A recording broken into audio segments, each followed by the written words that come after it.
Bonjour chers frères et sœurs, je vous salue, vous qui aimez l'histoire. Cette vidéo concerne en fait ma chaîne YouTube consacrée à l'histoire dont le nom est Professeur Alou Kwame René. On peut y accéder aussi en tapant Kwame René Alou.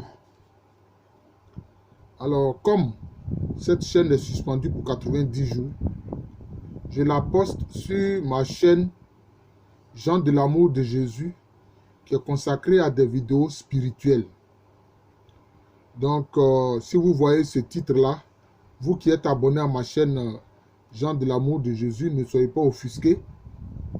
De toutes les façons, il faut apprendre. C'est important. Et comme c'est un passage du livre des morts des anciens Égyptiens que je vais commenter, une fois j'ai envoyé une vidéo comme ça à une sœur. Elle a dit, mais c'est quoi ça? C'est quoi ça? Qui parle de mort là? Qu'est-ce que tu m'envoies là? J'ai dit, mais c'est pas possible. Toi, tu es chrétien, non? Quand on parle de la mort de Jésus-Christ et de sa résurrection, avant de parler de sa résurrection, on parle d'abord de sa mort. Et je vous le dis, chers frères et sœurs, si vous lisez le livre des morts des anciens Égyptiens, qui sont nos ancêtres noirs, africains, kémites, vous allez voir et comprendre qu'une bonne partie des croyances dites des religions monothéistes, ça vient de l'Égypte antique. Parce que l'Égypte antique était monothéiste. Voilà. L'Égypte antique était monothéiste, croyait en un seul Dieu, Nétier. Donc il faut apprendre. Il ne faut pas être réfractaire à la connaissance. Vous voyez. Le psaume 104. Le psaume 104, mais en fait, c'est une reprise de l'hymne à Ati ou à Aton, hein, d'Akhenaton, hein, du Nessout ou du pharaon Akhenaton, dont le véritable nom est Akhenati. Vous voyez? Donc c'est cela. Alors donc je me propose de commenter le chapitre 26 et le chapitre 27. Alors, je vais commenter le chapitre 26 et le chapitre 27, qui, disons, concerne le cœur. Ça concerne le cœur. Mais c'est le cœur intérieur. C'est le cœur intérieur. Donc, que ceux qui sont abonnés à ma chaîne YouTube Professeur Alou Kwame René retrouvent cette vidéo-là sur la chaîne Jean de l'amour de Jésus. Mais, même en restant sur la chaîne YouTube Professeur Alou Kwame René, si vous cliquez sur la playlist, vous verrez la vidéo qui y est. Voilà, vous trouverez la vidéo. Voilà. Alors, donc, le chapitre 26, il est dit, formule pour rendre son cœur à N dans l'empire des morts. N, c'est le défunt. C'est N Osiris. Voilà. C'est le défunt. Qu'ils disent mon cœur m'appartient dans la maison des cœurs. Le viscère de mon cœur m'appartient dans la maison des cœurs. Puis-je avoir mon cœur, car il est heureux avec moi. Sinon, je ne pourrais pas manger les galettes d'Osiris du côté oriental du bassin gay. Un bateau Koubhet descendra le fleuve, un autre le remontera. Mais je ne pourrai pas aller dans le bateau dans lequel tu seras, puisque puis-je avoir ma bouche afin que par elle je puisse parler, et mes jambes pour marcher, et mes bras pour renverser mes ennemis. Alors, le défunt ici, le défunt N, qu'est-ce qu'il dit? Il dit qu'il a besoin de son cœur. Mais de quel cœur il s'agit? Il ne s'agit pas du cœur physique, il s'agit du cœur intérieur, c'est-à-dire de son être intérieur. Voilà. Hein? L'homme intérieur. Oui, c'est ça. Ce que d'autres ont appelé le nouvel Adam. Oui, c'est ça. Et c'est ce que, en fait, dans le christianisme, on appelle le Christ. C'est ça. L'homme intérieur. Parce que le Christ, il est en nous. Vous comprenez? Et donc, il a besoin de cela. Et il dit que il veut être dans la maison de cœur. Quelle est cette maison de cœur? La maison de cœur, ça renvoie à quoi? À l'amour. Parce que le cœur est présenté comme le symbole de l'amour. Donc la maison des cœurs, c'est la maison de l'amour. Voilà. Où sont ceux qui aiment de l'amour divin. Vous voyez. Aiment de l'amour divin. Et il parle quoi? Du bassin des galettes d'Osiris. Voilà. Même quelquefois, il est dit que dans certaines parties de la Bible hébraïque, que les gens, le Seigneur préparera pour nous des plats, et des plats capiteux, etc. C'est ça. Donc, il parle ici des galettes d'Osiris. C'est-à-dire une nourriture pour l'âme, en fait. C'est une nourriture pour l'âme. Et Osiris ou Osi, c'est l'homme juste qui juge les morts, qui juge les âmes des morts dans l'au-delà. Et on vous parle quoi ici? Du bassin gay. Le bassin gay, c'est un bassin de joie où les âmes peuvent, disons, se rafraîchir. Et vous voyez que le terme gay là, c'est ça qui est repris par ceux qui sont des homosexuels de sexe masculin. Vous voyez, où ils sont allés prendre ça. Voilà. Donc il est écrit ici. Les galettes d'Osiris du côté oriental du bassin gay. Voilà. Gay avec G-A-H. Comme l'écrivent les homosexuels masculins. Vous voyez. Ce mot qui exalte les morts dont les âmes sont dans la béatitude et ils prennent ça pour faire autre chose. Vous voyez. Donc si je ne vous avais pas dit ça à partir du livre du livre des morts des anciens Égyptiens, est-ce que vous saurez d'où vient ce mot-là? Vous ne saurez pas. Vous comprenez? Voilà. Et donc, il demande aussi que sa bouche soit ouverte pour qu'il puisse parler, que ses jambes soient disponibles pour qu'il puisse marcher. C'est-à-dire qu'il faut que tout son être puisse être actif. Voilà. Puisse être en mouvement. Parce que la vie entraîne le mouvement. S'il n'y a pas de mouvement, c'est qu'il n'y a pas de vie. Voilà. S'il n'y a pas de mouvement, c'est qu'il n'y a pas de vie. Et tout est en mouvement dans l'univers. Tout est en mouvement. Rien n'est statique dans la vie. Dans la création, rien n'est statique. Tout est en mouvement. Voilà. Vous voyez la montagne comme ça, elle semble fixe, non? Mais est-ce qu'il n'y a pas des pierres qui tombent? Est-ce qu'il n'y a pas des tremblements de terre en dessous? Il y a tout un mouvement tectonique. Et donc, il y a la vie là-dedans. Donc, il faut comprendre ça. Voilà. Alors, il dit quoi? Les portes du ciel s'ouvrent pour moi. Vous voyez? Nos ancêtres africains, anciens égyptiens, ils connaissaient ça. Ils savaient que le ciel, c'est le domaine de Dieu. Voilà, c'est le trône de Dieu, comme on dit. Voilà. C'est l'espace, ça fait partie de l'espace divin. Voilà.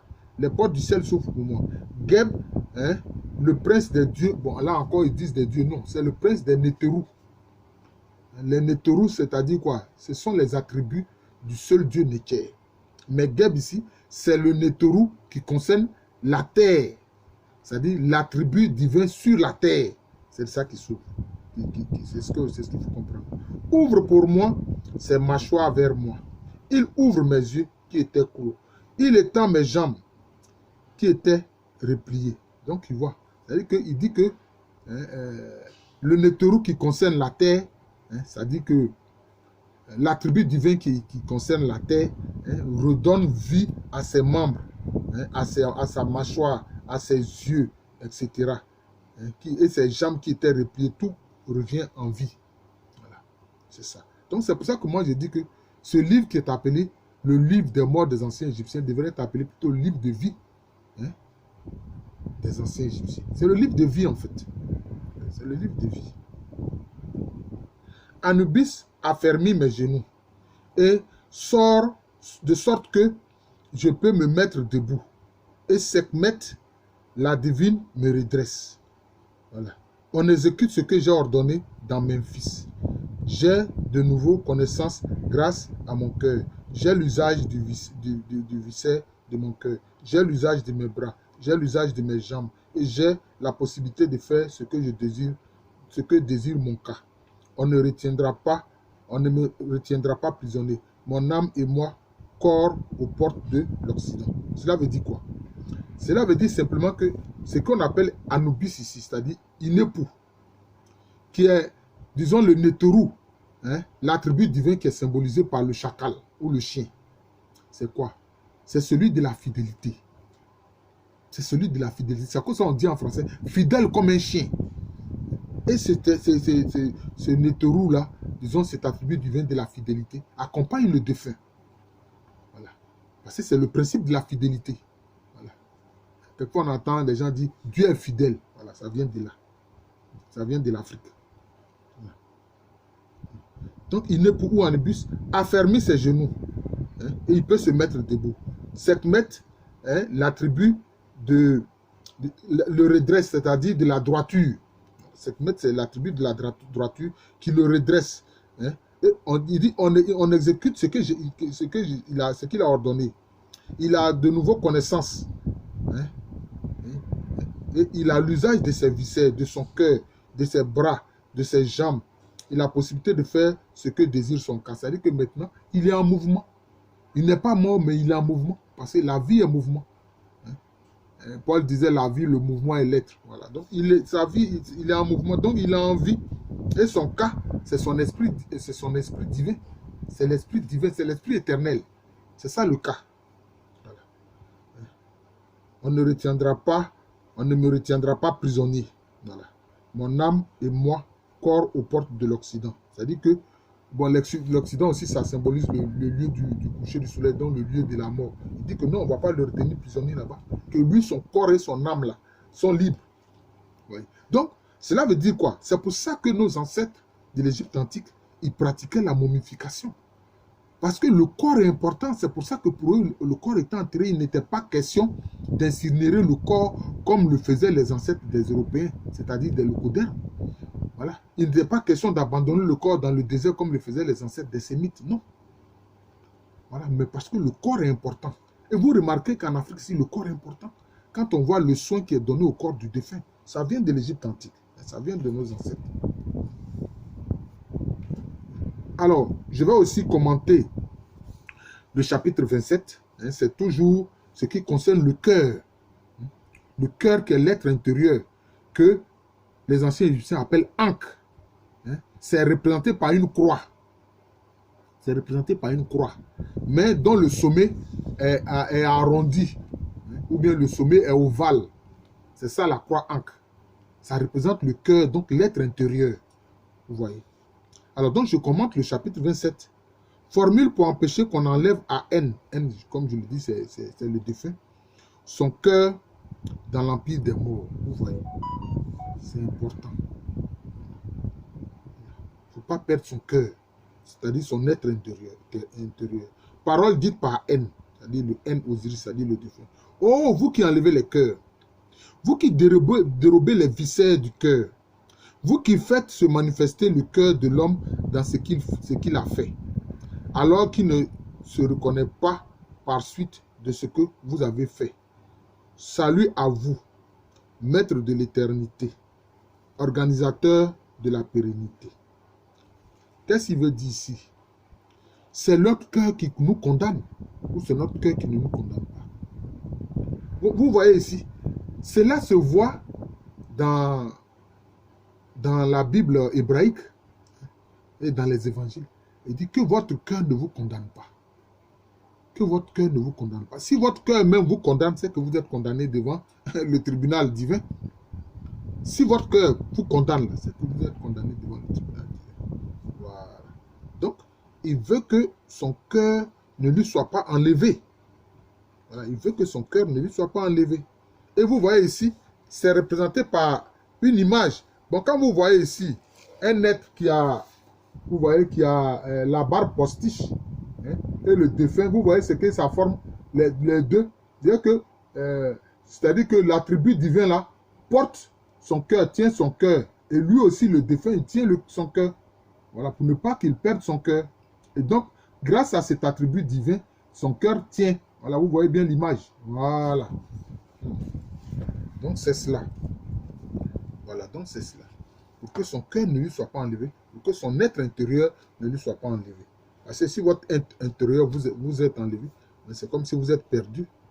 Allez, dit à vous, maître de l'éternité, organisateur de la pérennité. Bon, il parle, disons, des attributs divins. Ne m'ôtez pas ce cœur qui est le mien. Ne critiquez pas ce viscère de mon cœur. Que mon cœur ne donne pas lieu à des réprimandes. Par ce mien cœur, c'est le cœur de celui qui est riche en nom, le grand Dieu qui parle par ses membres. Vous voyez?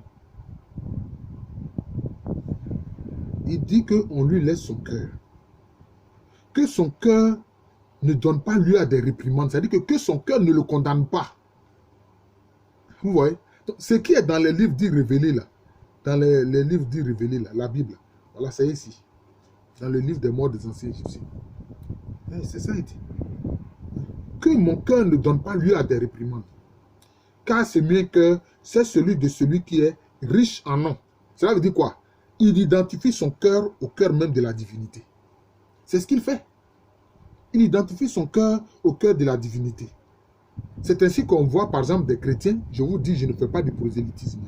C'est une vidéo historique. C'est ainsi qu'on voit des gens, des chrétiens, qui demandent que leur cœur soit remplacé spirituellement par le cœur sacré de Jésus ou bien par le cœur immaculé pur de Marie. Vous voyez que ça vient de là. Ça vient de l'Égypte antique. Voilà, ça vient de l'Égypte antique. Celui qui est riche en nom, je reprends. Car ce mien cœur, c'est le cœur de celui qui est riche en nom. Le grand Dieu qui parle par ses membres. Il a envoyé comme messager son cœur dans son corps. Son cœur étant plus ingénieux que les dieux. Quand on dit le grand Dieu, c'est quoi? C'est-à-dire c'est le Dieu unique créateur. C'est pour ça que dans les langues à quand on dit quoi? Nyamien pli, c'est-à-dire grand Dieu. Mais quand on dit Nyamien pli, Nyamien Dieu pli grand, cela ne veut pas dire qu'il y a plusieurs dieux et que c'est lui qui est le grand, non. C'est par rapport aux attributs. C'est ce qu'il appelle ici ses membres, c'est-à-dire les membres du grand Dieu. Ses membres, c'est quoi? Ce sont ses attributs. Hein? Donc, par exemple, les anges sont ses attributs. Hein? Quand vous attendez Gabriel, c'est-à-dire Dieu est ma force. Vous voyez? Raphaël, Dieu qui guérit, etc. Donc, c'est comme ça. Les anciens Égyptiens savaient tout ça. Ils avaient cette connaissance-là. On dit quoi? Il a envoyé comme messager son cœur dans son corps. Son cœur étant plus ingénieux que les dieux. Vous voyez? Il dit, il a envoyé comme messager son cœur dans son corps. Ça vous fait penser à quoi? Moi, ça me fait penser à l'incarnation de sa parole, c'est-à-dire le Christ. Mais on en parle déjà, comme une prophétie déjà dans les anciens textes des anciens Égyptiens. C'est ça les faits. Voilà. Obéis-moi, mon cœur, je suis ton maître. Tant que tu seras dans mon corps, tu ne me seras pas hostile. Je suis celui qui ordonne que tu m'obéisses dans l'empire des morts. Vous voyez maintenant, il parle à son cœur. Il parle à son cœur. Il demande à ce que son cœur lui obéisse. C'est-à-dire, il demande à ce que son être intérieur lui obéisse. Voilà. Et il se proclame maître de son être intérieur. Voilà. Il dit que tant que son maître intérieur sera au-dedans de lui, que cela ne lui soit pas hostile. Oui.